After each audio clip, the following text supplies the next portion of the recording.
able to deliver as a pro at a young age than a big man that still has to grow into himself if it's not mature and physically ready. So it's going to be tough, but great marketing tool from Jeff Van Groningen. I'm not sure how much it will translate to wins, but it's all good. We'll find out. Great.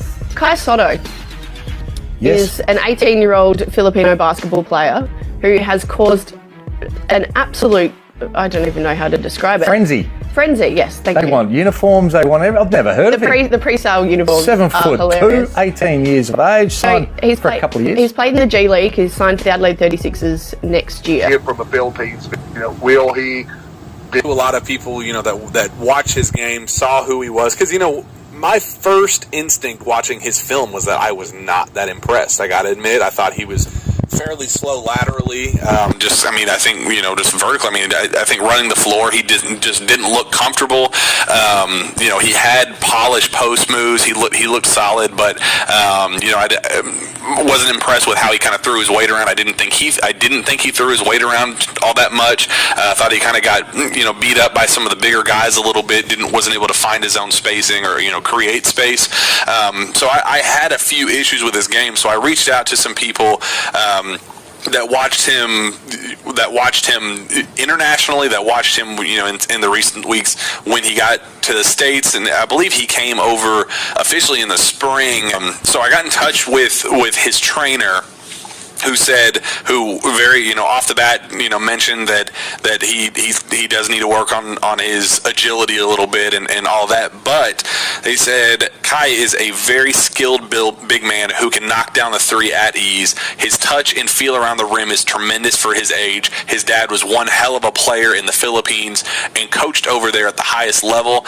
Kai's IQ for the game is very high in our workouts. Kai shot 50% from three and even hit 30 or so threes in a row in our last workout. Great kid with a great head on his shoulders.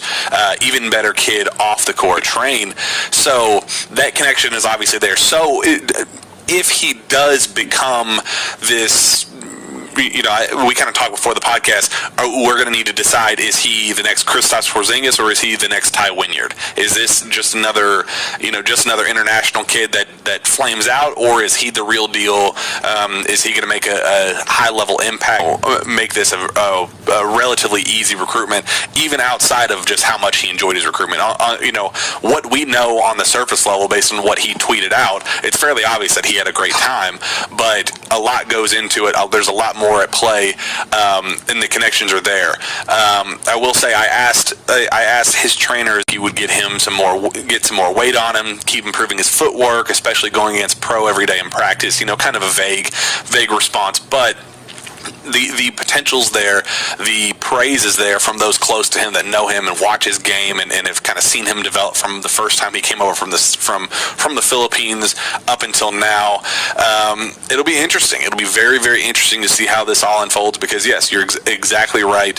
When you have a player that did play, whether it be professionally or at least at the level he did over in the Philippines, you're going to have eligibility issues. You're going to have red flags. You're going to have some random issues that come up along the way. If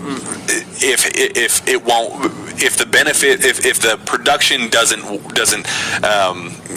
match the work you have to put in to make it happen. I'll play devil's advocate on this. Jack, you've talked him up for the past few minutes. By the way, did you mention about his trainer saying he could be 7'5"? Oh, I did not mention that. Talk about that before I. And I asked about height, and because you see on Twitter 7'2", that he's everybody that's actually 6'11" gets, people say they're 7'1", and you guys that are 6'5" or 6'8", they always give you an extra couple inches just because it makes you look better. So I asked, is this kid a legit 7'1" or 7'2"? What is his exact measurement? And wasn't he dunks it? That's kind of his game. A guy like Kai Sotto is very polished, very impressive touch. Guys in the Philippines, I read some articles that that they're calling him potentially the next Yao Ming or something, that he has that level of potential because Yao was such a skilled guy for how big he was. Now, obviously, I'm not calling this kid Yao. Remember, I already said that I am still very indifferent. I'm still trying to figure out this kid's game. I've never seen him in person, so before I do that, I want to I have to take other people's word for it. And just, take it for what it is. But there is that, he's a superstar out in the Philippines. People, he is larger than life, literally and figuratively out there. They want him to be the first Filipino player to play in the NBA. He has that superstar level, name recognition out there. I did get a message today from an individual, and Travis may have gotten it too. I think some of the circles that we talk to some of the same people, and the guy who, and I'm not going to tell, he wouldn't want me to tell who he is, even if he is legit. And let me say this too, I was in no way saying that, hey, this is a sketchy recruitment. I don't know, but when you have internationals out there, you have to throw up that red flag. You got to check all that out. I don't care who it is. I don't care if it's I don't care if it's John from Nova Scotia. Mm-hmm. You've got to go through all those through all that red tape to do it.